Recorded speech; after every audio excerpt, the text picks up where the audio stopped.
সকালে ঘুম থেকে উঠেই এই দরজাটা সবার আগে আমি খুলি এবং ভূমি প্রণাম করে নিয়েই তারপর হাতের করতালি দর্শন করে তারপর সূর্য প্রণাম সেরে নিই।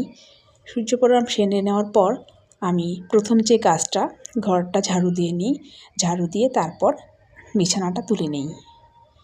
সূর্যদেবকে প্রণাম করে এবং হাতের তালু বিষ্ণুকে স্মরণ করে সকালটা শুরু করলে সত্যি খুব ভালো কাটে। তো এবার ঘর ঝাড়ু দিয়ে দিচ্ছি। কেউ ভেবো না সকাল সকাল ঝাড়ু দেখাচ্ছি, এটা কোনো খারাপ জিনিস নয়, এটা ভালো জিনিস। তো যাই হোক,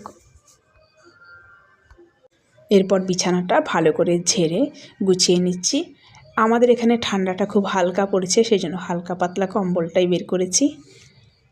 তো এবার ফুলের চারাগুলো বুনে দেব। গাঁদা ফুলের চারা এর আগে কিছুটা বুনেছি আর মাটি তৈরি করে রেখেছি। তো চারাগুলো বুনে দিয়ে একটু জল ছিটিয়ে নেব। আর এখন আমি চলে এসেছি রান্নাঘরে। রান্না করে নিয়েছি গরম গরম ভাত, বেগুন ভাজা, মূলো শাক ভাজা, বাঁধাকপি আলু টমেটো দিয়ে একটা সবজি, আর করেছি সিম দিয়ে মুসুর ডাল। আজকে দুপুরের রেসিপি হচ্ছে নিরামিষ। তো আজকের ভিডিওটা কেমন লাগলো অবশ্যই কমেন্টস করে জানিও।